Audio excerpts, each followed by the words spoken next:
all golfers! Welcome to Golf in the Cosmos, episode number 48. I'm Kevin Rabowski, and here we talk all things McElgrady and MORAD. So it's been a little while since my last video with you. Things have been quite busy here at the KMR school. Lots of promotions, lots of students. We just recently had a television show program aired on us. I'll include the link at the bottom of this video. Adventures in Golf with Eric Anders Lang did an episode on us, Koalau Golf Course, my school, my history as a teacher. The show is called The Hardest Golf Course Ever, which Koalau had the highest slope rating. For a few years, we overtook Pine Valley as the most difficult golf course in the United States, probably the world. And so if you haven't visited Koalau, please come out sometime.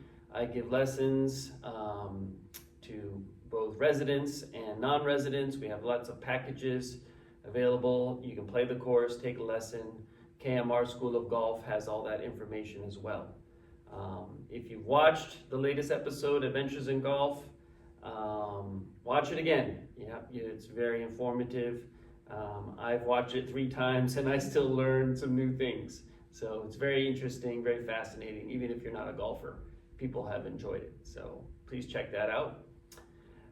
Today we're going to do something a little different. I'm going to basically offer some snippets of video, and that's basically going to represent what we're covering today, which is a comparison of the original MORAD swing to the later, more modern MORAD methodology, and just talk a little bit how it changed, how it evolved over time, and sort of what it's about. If you are fascinated with swing mechanics, functional anatomy, geometry, physics, even a little bit of touch of Zen and yoga involved, this is a great methodology to study, and I would definitely research it as much as possible.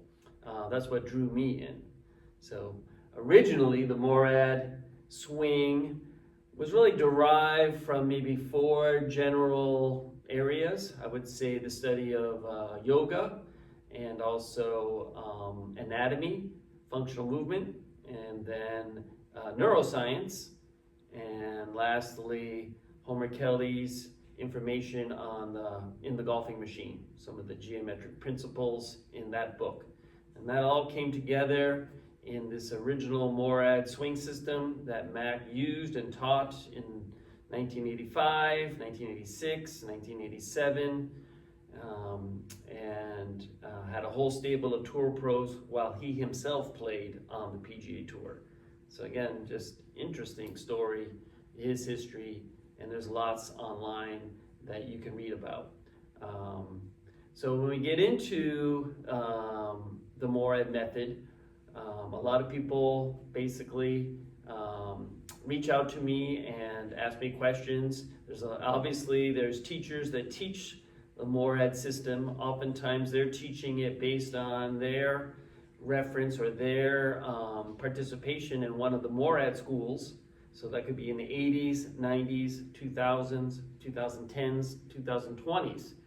And so you're going to get some variation amongst those things. What is right, what is wrong, hard to sort of decipher, but basically I'm going to try to simplify how things evolved and changed, and maybe my guess is a little bit to why. So I think that would be very useful for some people. Is it relevant now? Absolutely. So the MORAD system, which goes sort of under everyone's radar, mainstream. You don't have to look any further than Tommy Fleetwood on the PGA Tour using a more modern MORAD methodology. And on the Champions Tour, you have Stephen Alker using a very original, early style MORAD methodology. I do not know who Stephen Alker's teacher is or what he works on, but his swing is extremely reminiscent of early MORAD. So that influence is in there somehow. And we'll talk about that in a moment. So, two very good examples of how MORAD exists today. Unfortunately, the man, Mac O'Grady, and the method, MORAD, largely gets unmentioned. So, that's a shame, and hopefully that will change sometime in the future. But definitely this has made a big contribution to golf and golf instruction, for sure. All right, let's get into original MORAD. So I have some videos already describing original MORAD, and we'll cover some of those same points again. Simply put, if we imagine a horizontal line above our wrists, and that distance above the ground is going to change based on the length of the club. I have a 6-iron here, but this horizontal line is going to represent how we get into a lower posture. So the hands are lower, knees are flexed, center of gravity is lower. We really feel anchored into the ground. So I put the flag stick in this angle so that you could see it very clearly. Again, I'm not using it for the club shaft, I'm using it for my wrists. So I'm basically putting my hands under this imaginary horizontal line. That's going to get my knees flexed. It's going to lower my center of gravity. It's also conducive to a strong grip. So I want my left hand turned over about 45 degrees. That's going to create dorsiflexion, or a cupping in the wrist. So that bend in the wrist, that cupping, is going to help me keep my hands low. And this is going to, again, keep us stable, keep us closer to the ground, hopefully use the ground a little bit. A lot of that has been talked about in more modern instruction. But starting low is something that we're not seeing too often, so at least in modern times. I like the feeling of low hands. It also helps me vertically hinge the wrists. Right? So this is the true wrist hinge, right? And I can get maximum speed, both cocking, uncocking, recocking the wrists. So I get a whip-like action. So this is very much conducive to early MORAD. So here we go. Hands under the stick, P1 to P2. I simply just bend my right elbow. The club is going to stay at least on line with the stick, parallel, hands about level with the stick from P1 to P2. Then when I get to P3, the shaft's going to be just slightly vertical of incline. So I'm not tracing the base of the swing plane with the shaft. I'm not rotating my forearms, flattening the shaft to get it on the base of the plane line. I'm actually hinging the wrist a little more on the vertical side. My right elbow is bending, and the shaft is not going to be dead vertical standing up. It's going to be somewhere between vertical and tracing the plane line. That's actually going to help keep my left shoulder down, and it's going to keep me in my torso tilt, number one, right? So the angle of the torso at address, want to keep that fairly constant. Then from P3 to P4, my wrists are going to hinge. The right elbow is going to separate slightly off the rib cage, and my left arm is going to go about to my shoulder plane, right? So P4 in the original MORAD methodology, parallel to the ground and down the target line, right? So one more time, start here at address, hands under the stick, then the right elbow bends, my hands stay down, then the wrists hinge vertically as I rotate on this imaginary vertical axis. I'm not shifting to the right, not bobbing up, not dipping down, right? Trying to rotate within my posture. So I'm turning and then I'm bending into my left side. So I have side bend as I rotate back. Hands 1 to 2, 2 to 3, 3 to 4, right? Now I just come back down the same way I went up. So I'm not shifting any planes, just basically a neutral plane, coming right back down. The right arm is going to straighten out. That's going to get my hands under the stick again, then my wrists recock this way, uncock in this direction towards the ball. My left knee is straightening, and my wrists are uncocking. I'm going to swing my club around the axis by rotating my hips. That's being controlled by my left knee, which is straightening. And then I'm going to recock the wrist more vertically. Right elbow stays down, left elbow comes up, and my shaft is going through my ears. My right foot is about a 45-degree angle to the horizon. Right, so those are some of the key points. And yes, done fast and fluid and freely, we create a lot of speed, and we create what I would call like more of a whip-like action. So if I move this to the side for a moment, we'll illustrate this at full speed. I'm going to break it down in this direction. My feet are going to be slightly duck-footed. Right foot is going to be 10 degrees out. Left foot 20 degrees out. That helps with the hip rotation. Arms are pressed against the sides of my body. Right? I'm going to have a slight forward press, but I'm going to be able to cock the wrist vertically, up and down. Right? I'm imagining this horizontal line right above my wrist. I'm going to keep my hands what's feeling below or on that line from P1 to P2, just right elbow bending. Then from P2 to P4, I'm hinging the wrist, rotating my body, staying in my torso tilt, getting the club up close to parallel, and then come right back down. Right arm straightens out as the wrists are still held. Then the hands feel low, shaft feels low. Left knee straightens, wrists uncock, and then very quickly recock. Staying in the tilts and maintaining my balance. So very important points. Right, so done fast with a ball. Give you an indication. So little waggles, kind of priming the muscles for movement. Just trying to stay fixated.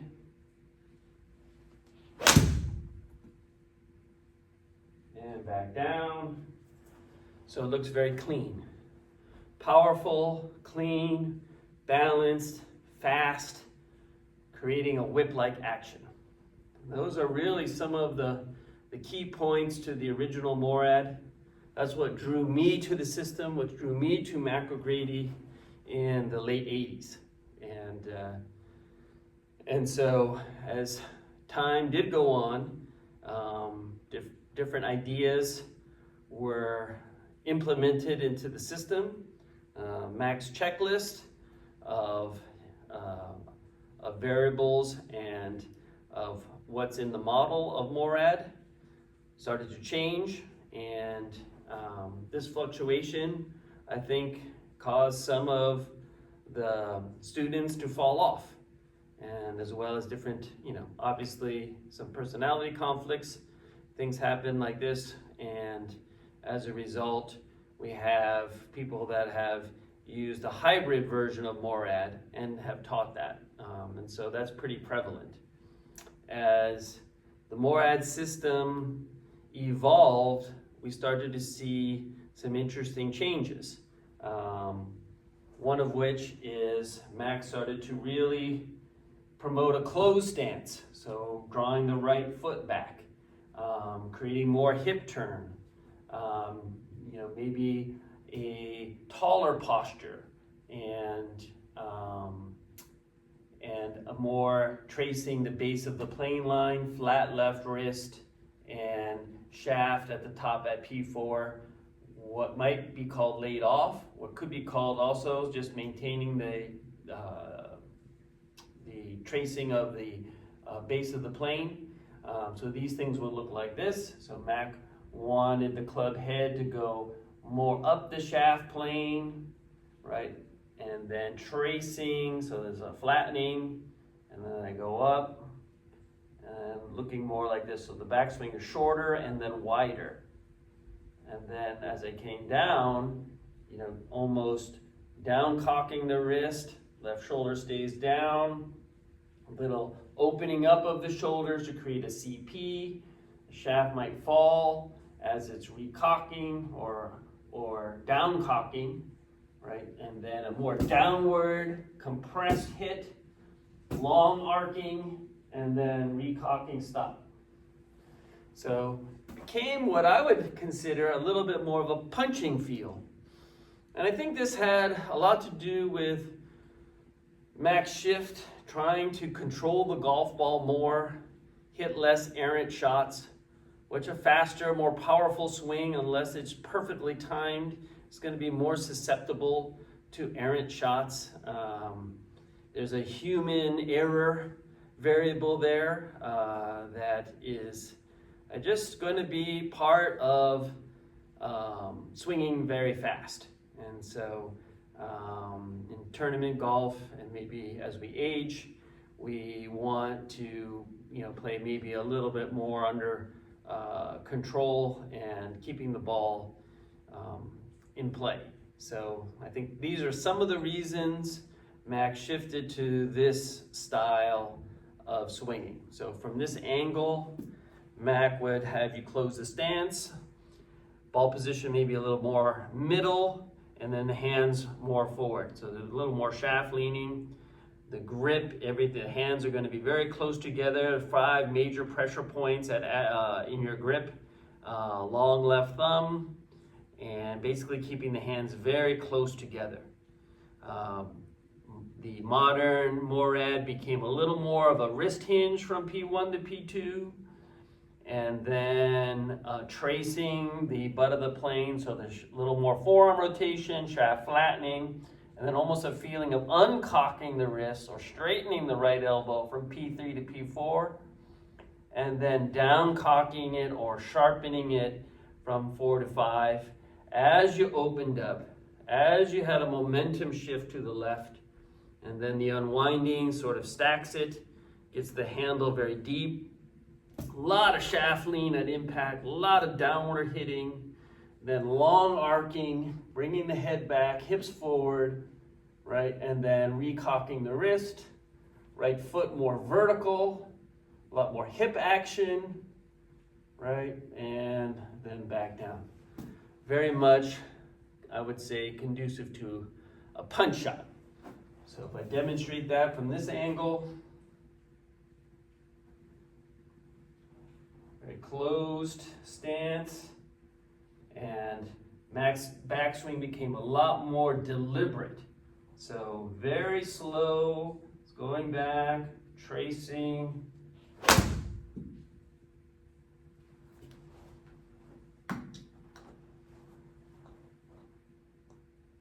Do a little more of a punch.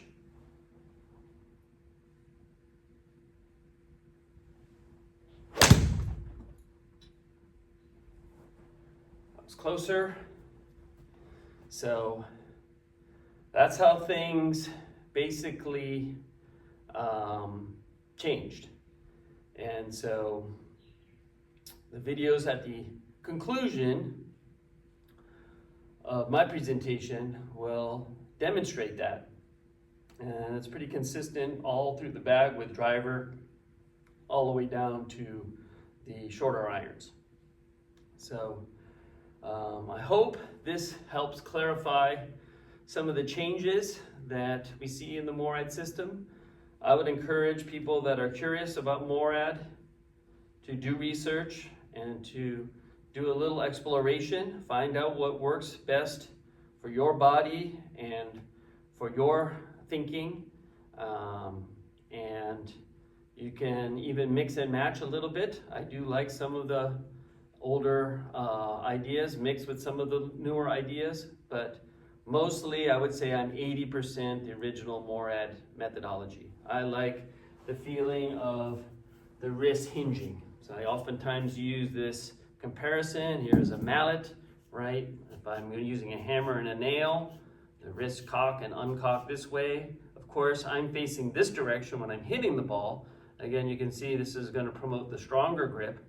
And so if I'm hammering a nail into the wall, I'm going this way, right? It's the same hinge action, just to the side, right? Because the golf swing is happening in this orbit around the body, coming back down, boom, boom. If I started this way, and now I flatten the left wrist and bend the right wrist, wow. So it feels like I don't get a hinge action. Right? So from this direction, right, getting into the stronger grip, but now going that way, bending the right wrist, flattening the left, or even bowing it down, I can get a nice line in terms of the baseline, but I can't get the wrist hinge. And so again, just more of a driving down action. One thing that I don't like as well is the feeling when I rotate the shaft to get it on the base of the plane line, my left shoulder is naturally going to rise up. So my whole shoulder is moving up as I rotate my left arm to get the shaft on the plane. When I go more vertically, my left shoulder stays down. If I turn only 90 degrees, the shaft is going to look more down the line. If I turn it 100, it's going to look slightly crossing. 110, it's going to look more crossing. So driver is going to look crossing, right? And that's what you'll see in 1986, 1987, McElgrady swings, both irons and driver. As you get into those longer clubs and he's turning more than 90 degrees, the club head is slightly crossing the line, right? So I think that's what it should be, right? So if you turn exactly 90 degrees, the club will be exactly down the line. You turn 100, 110, 20, that shaft should cross because you're maintaining that 90-degree relationship between the shaft and your body that you start off with at address, right? So the shaft pointing more or less to the ball, my shoulders are this way, my club is this way, that's a 90-degree angle, right? I cock the wrist and I just turn, boom, right? So in my instruction, when people are really struggling, right, I simply have them do the drill. You cock your wrist, about the club is maybe horizontal, and then just basically turn and turn, right? And we do that, and I have people hit a ball off a tee. Boy, it really looks good, frees them up, and I would highly recommend that drill for golfers of all skill levels. Okay, so I hope that you enjoyed today's presentation, and definitely check out these videos. Again, hopefully like, subscribe to this channel. Watch Adventures in Golf, the hardest golf course ever, Koalau, KMR School, myself, McElgrady. It's all great stuff. Aloha.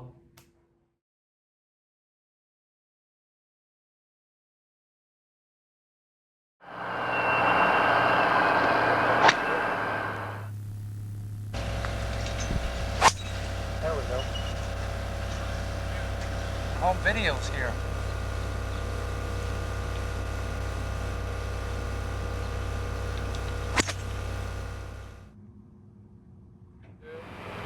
Thousand three.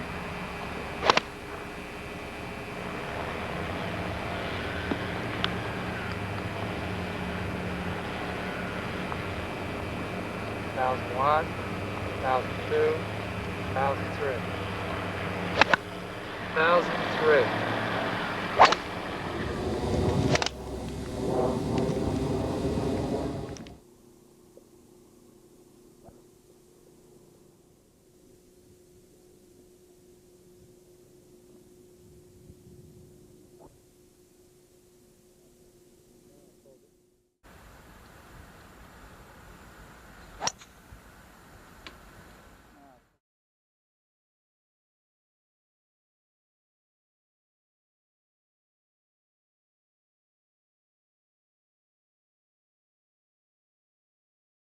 If you want to be to right on this plane, that's going to be right on the plane like this. Going like this. See this here? Now, what you're doing, you're going like this. Look at this. This is off now. This has to be perfect sequence. You can go underneath that one there, under here. That's there, and then this has to trace the line. Got it?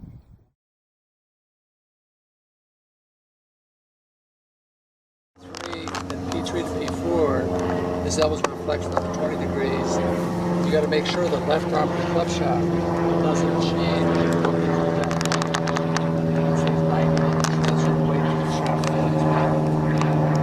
But I can do that and make it fall back this way too. Right, well, so the point is, if you get over here like this, we're going to go some CP shots here like this. You got to make sure, take a look over here, watch. See where my left foot is? See how much open it is? So boom, see how that's going to go? Right, here like this. Ball up in the air, here like this.